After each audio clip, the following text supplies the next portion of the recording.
the endlessly long hallway was filled with the bitter scent of rotting wood and dried grass. "Mrs. Brooks, put the gun down. I'm not here to rob you. I'm with the police." Captain Cross slowly pulled back the flaps of his jacket, revealing the pistol holstered at his side. The elderly woman, keeping her gun raised, took a few steps back. "My name's Cross, Captain of the Police. I suggest we continue the conversation under better lighting." Mrs. Brooks lowered the gun. "I don't care even if you're from St. Mary's Church," she said grumpily. Then, at last, she turned on the light. The bare bulb, hanging from a frayed cord, flickered to life, casting a dim glow over the grim hallway. The elderly woman's face showed satisfaction. She waved a hand, motioning for Cross to follow her.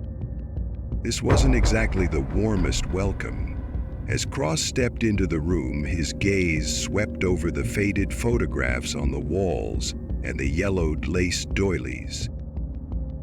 Everything in the house made it clear Mrs. Brooks was an elderly woman who had been living alone for years. The air carried a mix of lavender and something bitter, maybe tobacco. "Do you greet everyone at gunpoint?" Cross asked, deciding against sitting on the old lopsided chair. "You never know who might come knocking," Mrs. Brooks muttered, tugging at her worn green sweater. Her voice was raspy, laced with an odd mix of unease and dry humor.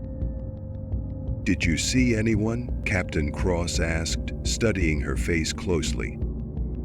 "Haven't seen a soul, but the devil's out roaming at night," she grumbled. "Just the other day, someone stole a wash tub from my yard." She smirked, then glanced away before adding, "Dogs were barking last night." Cross asked a few more questions about Miss Chesser and the events of the previous evening, but didn't uncover anything new. As he was about to leave, his gaze fell on the stove, where two large pots sat. The air smelled of spiced meat broth. What struck him as odd, however, was the amount of food, far too much for a woman living alone. Stepping out of the grim, dark house, the captain glanced sadly at the old shutters with peeling paint and the moss-covered brick walls. This place might have once seemed cozy, but now it felt abandoned. Deciding to set up surveillance on the house, Cross headed back to the precinct. Mrs. Brooks waited until the captain's black Buick vanished around the corner, then sighed heavily and went back inside. Locking the door with the deadbolt, she walked into the kitchen and pulled back a ragged rug. "Come on out, the cop's gone," she said, tapping the floor with a stick.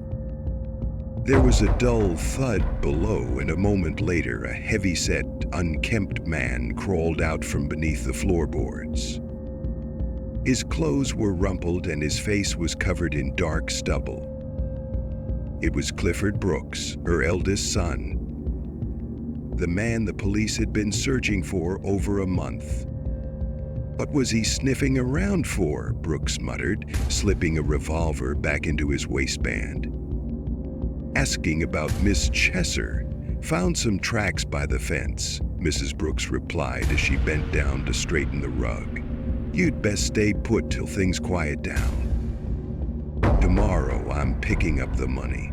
If that pretty boy tries to double-cross me, I'll break his neck." "Be careful, son," she said softly, tucking her pistol under her sweater. The next morning, Captain Cross was called in by Chief of Police Charles Harris. His office was in an old brick building dating back to the turn of the century. The wide, empty room where the officers usually worked smelled of floor wax, aged wood, and cigars. Beyond the next door was the chief's office. Harris sat with his elbows on the desk, chewing on a matchstick. His small eyes studied William intently. "The lab results are in. Take 'em," Harris said, spitting out the matchstick. His sharp, weary eyes stayed locked on Cross.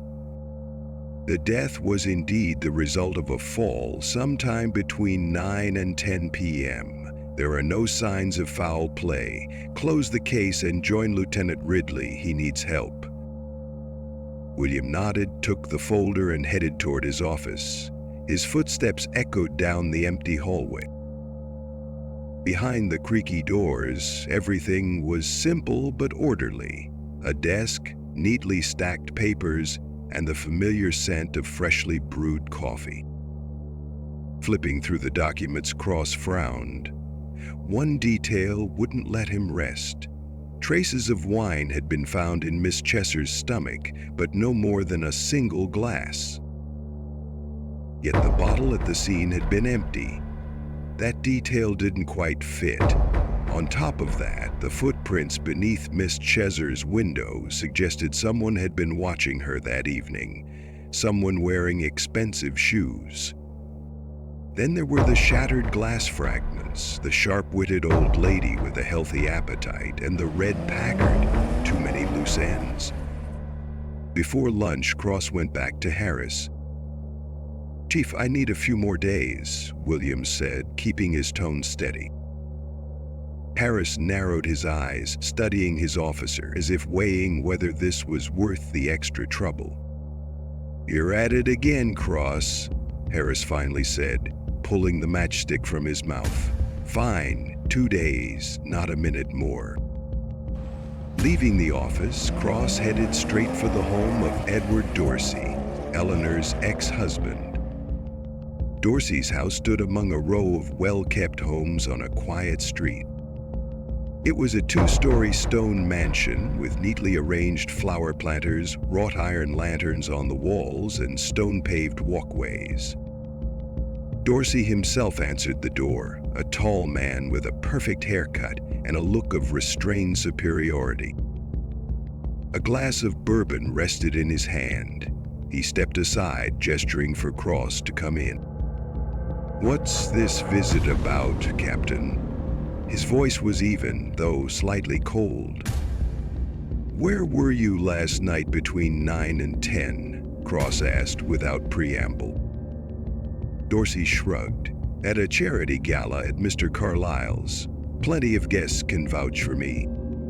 "What was the reason for your divorce?" William continued.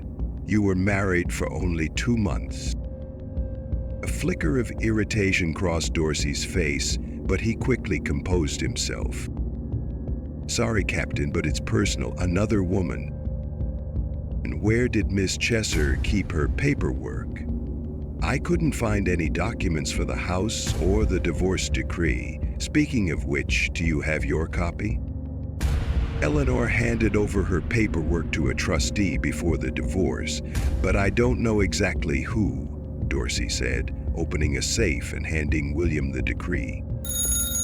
At that moment, the phone rang. Dorsey slowly picked up the receiver and turned toward the window. Cross watched him closely. His long fingers nervously traced the phone cord, and though his tone remained steady, there was a slight tremor in his voice. When the call ended, Dorsey was quick to wrap up their conversation. "Sorry, Captain, but I have to go." "Of course, Mr. Dorsey. Have a good day," William replied coolly, handing back the documents. As he stepped out of the house, he paused, glancing around. Something about Dorsey's demeanor was too precise, too measured, like he'd rehearsed their conversation in advance. At the end of the street, Cross spotted a payphone. After a brief moment of thought, he decided to call Lieutenant Doyle. "Check Dorsey's alibi. I'm going to talk to Eleanor's aunt. I need to learn more about this Frederick." Stepping away from the payphone, Cross noticed a blue Plymouth cruising down the road just a little too slowly. Lost in thought about Dorsey, he headed for his car. Cross was walking past a stone fence when the blue Plymouth sped past him and stopped just ahead. The man stepped out of the car unhurriedly. Suddenly turning, he fired a shot into Cross's chest with a revolver. Glancing around, he hastily tucked the gun away and got back into the car. Cross Ross lay on the grass, arms spread wide. The street was empty. Dark clouds loomed over the city, promising a rainy evening. The blue Plymouth sped away, leaving a trail of gray smoke behind.